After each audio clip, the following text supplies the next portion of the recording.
क्या आपको भी कभी ये लगा है कि सब कुछ होते हुए भी कुछ तो अधूरा है जीवन में?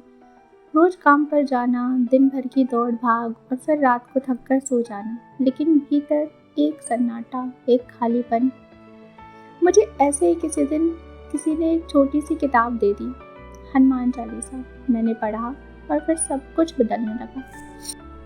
हनुमान चालीसा केवल 40 चौपाइयों का संग्रह नहीं है, ये एक साधना है, एक ऊर्जा है, एक जीवित अनुभव है।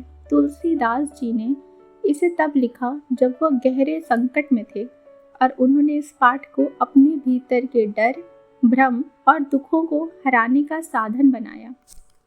आपकी नौकरी नहीं लग रही है, इंटरव्यू में फेल हो रहे हैं, कर्ज से दबे हुए हैं, रिश्ते टूटते जा रहे हैं, कोई मनोकामना पूरी नहीं हो रही हो, तो बस दिल से हनुमान चालीसा पढ़ना शुरू कीजिए। ये सिर्फ शब्द नहीं है, ये एक आवाहन है। हनुमान जी तक पहुंचना मुश्किल नहीं है, बस मन में सच्ची पुकार होनी चाहिए। कई लोगों ने बताया है कि उन्हें चालीसा के जरिए खोई हुई नौकरी पाई, टूटा हुआ रिश्ता जुड़ गया या फिर कोई कठिन परीक्षा पास की। हनुमान चालीसा कब और कैसे पढ़ें? सुबह सूर्योदय से पहले या शाम को सूर्यास्त के बाद। सूर्यास्त के बाद पढ़ना ज़्यादा बेहतर माना जाता है। स्वच्छ कपड़े पहने, शांत वातावरण चुनें और बैठ जाएं। हनुमान जी की एक तस्वीर या मूर्ति के सामने अगर दीपक और कपूर जला सके तो और भी अच्छा होगा। एक लाल रंग का आसन बिछाइए और तिल के तेल का दीपक जलाइए और फिर आप 1 बार, 5 बार, 7 बार, 11 बार जितना भी पढ़ सकें पढ़िए, लेकिन भाव से पढ़िए। पढ़ते समय मोबाइल या किसी अन्य चीज़ का इस्तेमाल ना करें। अपने ध्यान को केंद्रित करने की कोशिश करें। इस तरह से हनुमान चालीसा पढ़ें जैसे हनुमान जी स्वयं बैठ के सुन रहे हों। मंगलवार और शनिवार का विशेष महत्व है।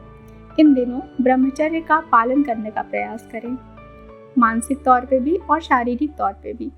शरीर, वाणी और मन को पवित्र रखें। इन दिनों तामसिक भोजन जैसे मांस, मदिरा या अधिक मसालेदार खाना ना खाएं।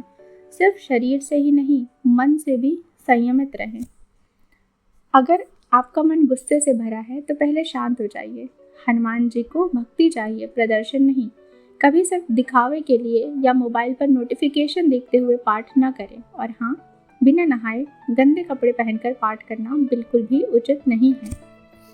हनुमान जी आजीवन ब्रह्मचारी रहे। उनका नाम लेने से, उनके मंत्र का जाप करने से हमारे भीतर की ऊर्जाएं नियंत्रित होती हैं। कहते हैं ब्रह्मचर्य के पालन से इतनी शक्ति आती है कि कोई भी मनोकामना संभव नहीं रहती। मंगलवार और शनिवार को यह अभ्यास अगर श्रद्धा से किया जाए तो अद्भुत चमत्कार हो सकते हैं। मुझे आज भी वो दिन याद है जब मैंने पहली बार हनुमान चालीसा पढ़ी थी। तनाव, डर और हार का भाव था मेरे भीतर, लेकिन जैसे जैसे चौपाइयाँ आगे बढ़ीं, मुझे लगा जैसे कोई मुझे सहला रहा है, थाम रहा है, और उसके बाद सब कुछ धीरे धीरे ठीक होने लगा। आज मैं जहाँ हूँ सिर्फ उनका ही आशीर्वाद है। हनुमान चालीसा कोई चमत्कारी टोना नहीं है, ये एक विश्वास है, एक ऊर्जा है जो अगर सच्चे मन से पुकारो तो हनुमान जी खुद आकर आपको थाम लेते हैं। आज से एक संकल्प लीजिए, रोज कम से कम एक पाठ जरूर करेंगे। देखिएगा जो आप ढूंढ रहे हैं वो आपको खुद ढूंढते हुए आपके पास आ जाएगा। जय बजरंगबली, जय सिया राम।